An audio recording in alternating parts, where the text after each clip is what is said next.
Hello ஜீஸ், election முடிஞ்சிருச்சு. எல்லாரும் ஓட்டு போட்டிருப்பீங்கன்னு நம்புறேன். நாங்க எங்க ஜனநாயக கடமையை ஆத்திட்டோம், ஜனநாயகன் கடமையை ஆத்திட்டோம்னு நினைக்கிறேன். ஸோ இந்த வீடியோ எதை பத்தி இருக்க போகுதுன்னா, வாட் இஃப் அண்ணா தோத்துட்டாருன்னா என்ன? இல்ல தோத்துட்டாருன்னா என்ன ஆக போகுது அப்படின்றத பத்தி பேசலாம்னு நினைச்சேன். ஸோ அதான் இந்த video. Let's start the video.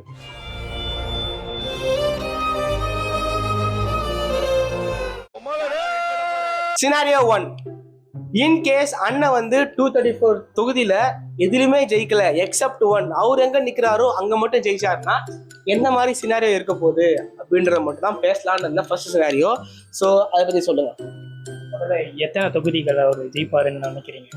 அதுதான் எத்தனை தொகுதி ஜெயிப்பாரு அப்படின்னா எனக்கு தெரிஞ்சு ஒரு 10-15 ஜெயிப்பாரு நினைக்கிறேன். நீங்க 200 நிக்கிற 2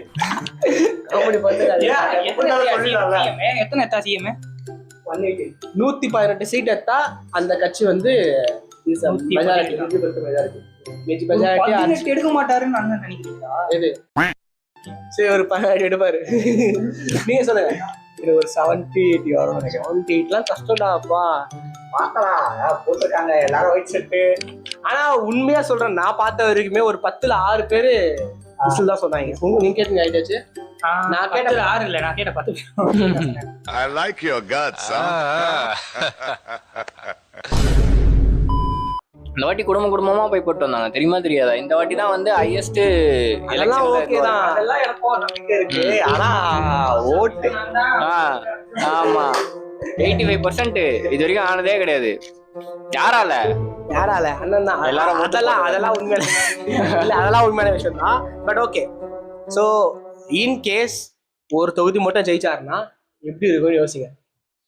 அண்ணன் வந்து அந்த சட்டசபைக்கு போவாரு, ஒத்தாளா போக போறாரு. இந்த ஸ்கூல் பசங்க வந்து காலேஜ் பசங்க சண்டை போட்டா ஒரு சினாரியோ இருக்கும் தெரியுமா? ஒருத்தன் தனியா மாட்டானா அவனை அடிச்சு கொலவெல்லாம் ஆயிடுவாங்க. அந்த மாதிரி எதனா பண்ணிடுவாங்க. எங்க அண்ணனை பத்தி தெரியும்ல, என்ன பண்ணுவாரு? ஒத்தாடி எல்லாரும் அடிப்பாரு. லியோ மாதிரி கேக் கட்டி வச்சு விட்டுவாரு எங்க அண்ணன். சொல்லுங்க எப்படி இருக்கும் அது? மேற்கொண்டு பேசுவோம். அந்த என்ன ஜெயம் ரவி படம் என்ன படம் லாஸ்டா ஒண்ணு டிராப் பண்ணாங்க. டிராப்லாம் பண்ணல, வரதான் கராத்தே. அதுல லாஸ்ட் ட்ரெய்லர்ல வந்து அவர் மட்டும் தனியா சட்டசபையில உட்கார்ந்துருக்காங்க. அந்த மாதிரி அண்ணா உட்கார்ந்து.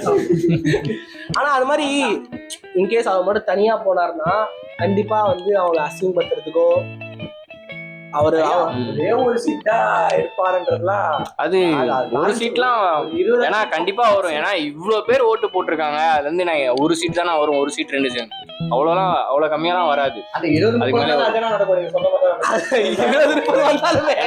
இப்ப என்னன்னா, இப்போ நான் எதிர்கட்சியா உட்கார்றது வேற, சும்மா ஒப்புக்கு நம்மளாச்சும் பரவாயில்ல, இன்னொரு டீம் ரொம்ப காமெடியா.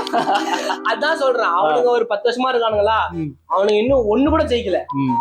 அதான் சொல்றேன். அவரு வந்து அதுதான்டா சொல்றேன். இப்போ அவங்களுக்கு இருக்க ஓட் பேங்க் வேற, நமக்கு இருக்க ஓட் பேங்க் வேற. ஓகேவா? அட்லீஸ்ட் ஒரு 20-30 சீட் கண்டிப்பா வர்றதுக்கான சான்சஸ் இருக்கு. அதே மாதிரி இஃப் சப்போஸ் அதை விட அதிகமா போச்சுன்னா யாரு சிஎம்னு டிசைட் பண்றதே அதுதான். இப்போ எக்ஸாம்பிளுக்கு டிஎம்கே வந்து ஒரு 100ல நின்றுச்சு, இவங்க ஒரு 90ல இல்ல 100ல நின்ட்டாங்கன்னா அண்ணன் கையில தான். இப்போ ஒண்ணுமே இல்ல. இப்ப வந்து நான் இப்ப கூட்டணி வரேன்னா நான் தான் சிஎம் அப்படின்னு மட்டும் சொல்லிட்டாருன்னு வச்சுக்க, எங்க போவாங்க வேற? அப்படி ஒத்துக்க மாட்டாங்க. 2.5 வருஷம் மாட்டாங்க. 2 வருஷம் தான். சரி, டாக் த டாபிக். அவர் உள்ள போனாருன்னா கண்டிப்பா வந்து அவர் அசிங்கப்படுத்துக்கு நிறைய வாய்ப்பு இருக்கு.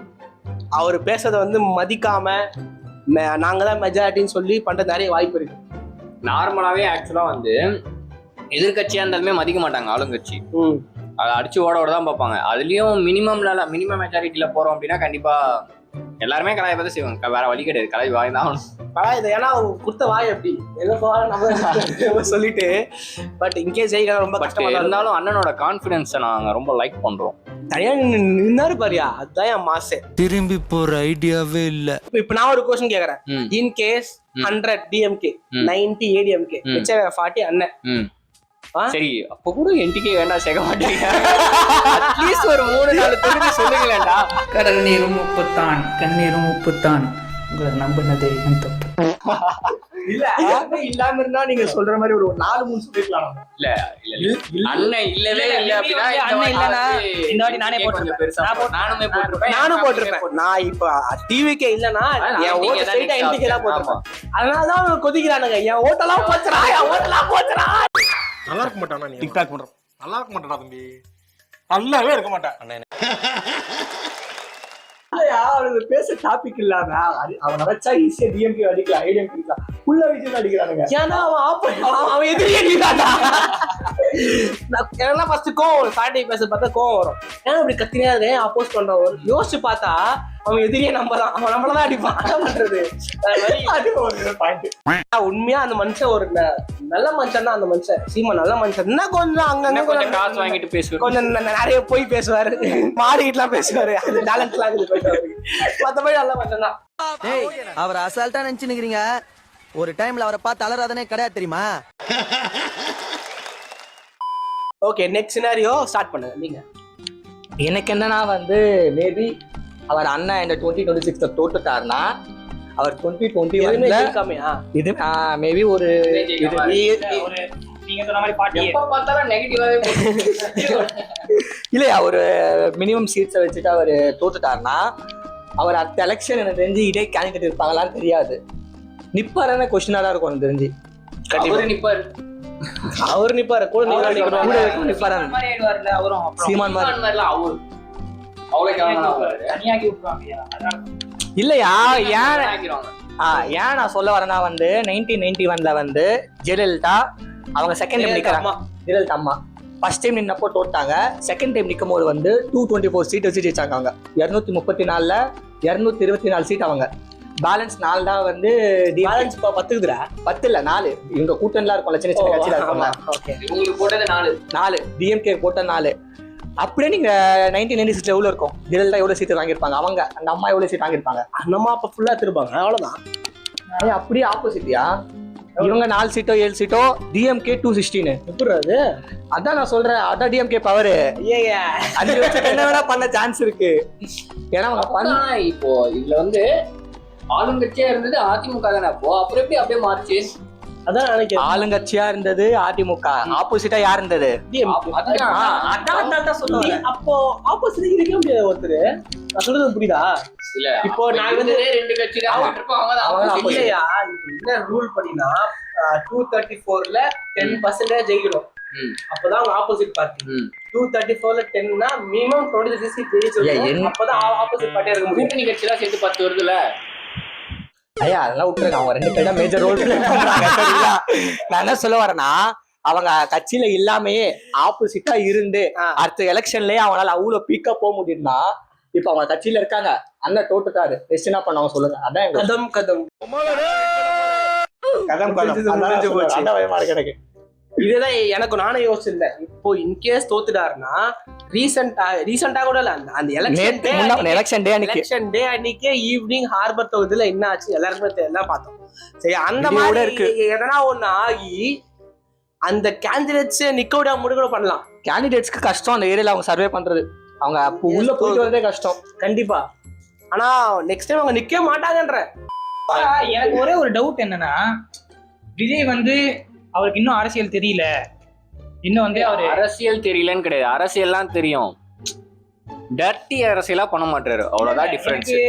அது சில பேர் சொல்லி நான் கேள்விப்பட்டேன். எப்படின்னா விஜய்க்கு இன்னும் அந்த அரசியலோட நுணுக்கம் வரல, அரசியல் வந்து 4 பேர் அடிச்சா போதுமா பிரச்சனைனா ஒத்துப்பீங்களா? 4 பேர் அடிச்சிடுறோம் போயிட்டு ஒத்துப்பீங்களா? எனக்கு அது அந்த ஒரு பாயிண்ட் மட்டும் வந்து கொஸ்டின் மார்க்காவே இருக்கு. இதுக்கு மேல வந்து ஒருத்தர் அரசியல் பேசணும், நான் இவ்வளவு நல்லது செய்யறேன்னு சொல்லியும் இவருக்கு இன்னும் அரசியல் தெரியலன்னா எதுதான் நிஜமான பாலிடிக்ஸ்? அப்படின்னா அவங்க பாலிடிக்ஸ்னாலே எப்படி முதுகுல குத்தணும், இல்லைன்னா அசிங்கசியமா யாரையாச்சும் திட்டணும். ஒரு நாளைக்கு பெல்ட்டால உரின்னு உரிக்கல.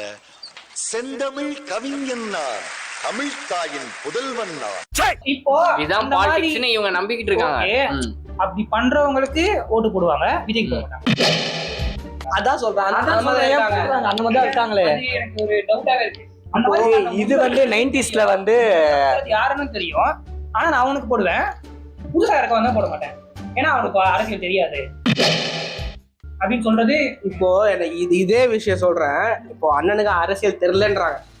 நான் ஒண்ணு சொல்றேன், ஒரே கட்சி எந்த கூட்டணியுமே இல்லாம 234 தொகுதியில வந்து ஒரு ஆளை போட்டு அந்த கேண்டிடேட் வந்து யாருமே வேலை குத்து வாங்க, எக்ஸப்ட் ஒருத்தர் தவிர வேலை குத்து வாங்காம ஆர்கனைஸ் பண்ணி ஒரு கட்சியை நின்று எலெக்ஷன் நின்று ஒரு சீட்லாம் வாங்க போறாருன்னா அவருக்கு தெரியலன்றீங்களா அப்படின்னு நான் கேக்குறேன்.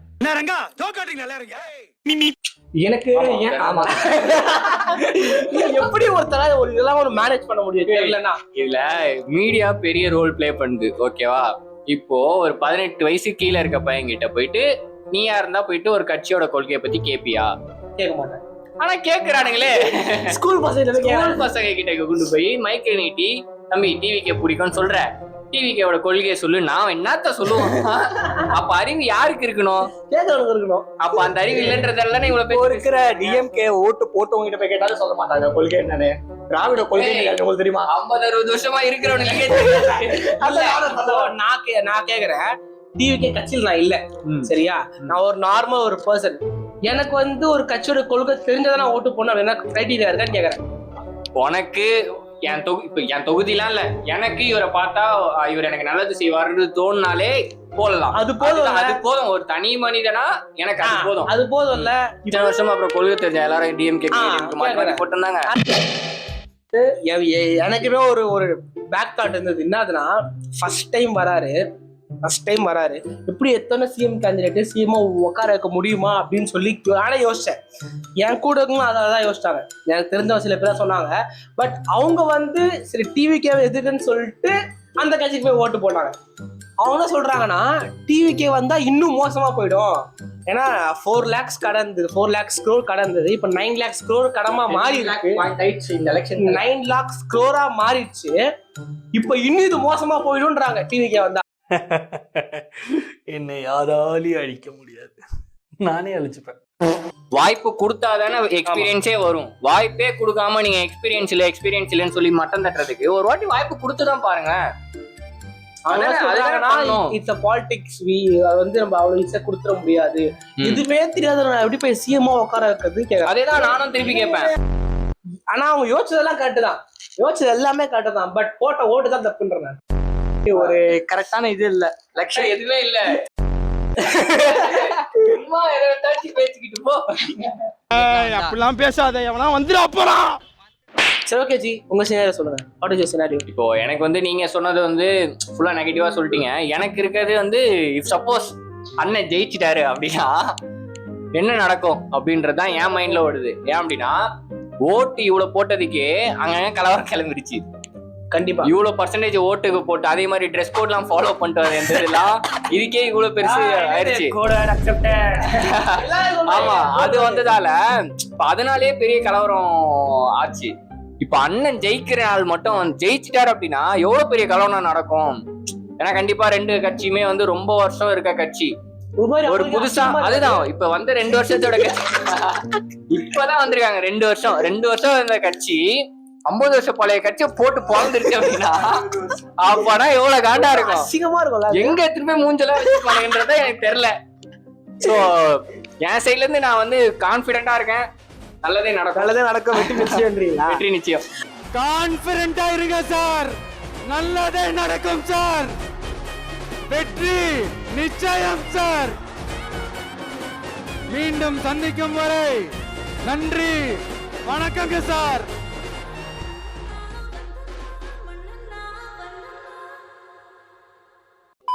ஹீரோல ஒரு டாப் ஹீரோ அக்செப்ட் பண்ண வேண்டிய விஷயம், சரியா? அப்படியே கட் பண்ணிட்டு சிஎம் எலெக்ஷனுக்கு வந்தாரு, சிஎம் ஆயிட்டாரு. அடுத்த என்ன ஆக போறாரு? பிஎம் இருக்குல்ல, பிஎம் இல்ல, பிஎம் ஆச்சு. அப்புறம் யூஎஸ் ட்ரம்ப் மாதிரி இல்ல, தமிழக வெற்றி கழகம் இல்ல, அமெரிக்கா வெற்றி கழகம், ஏவிகே, உலக வெற்றி கழகம், ஏவிகே படி எங்கால் போட்டோ போட்டு நிப்பாரு.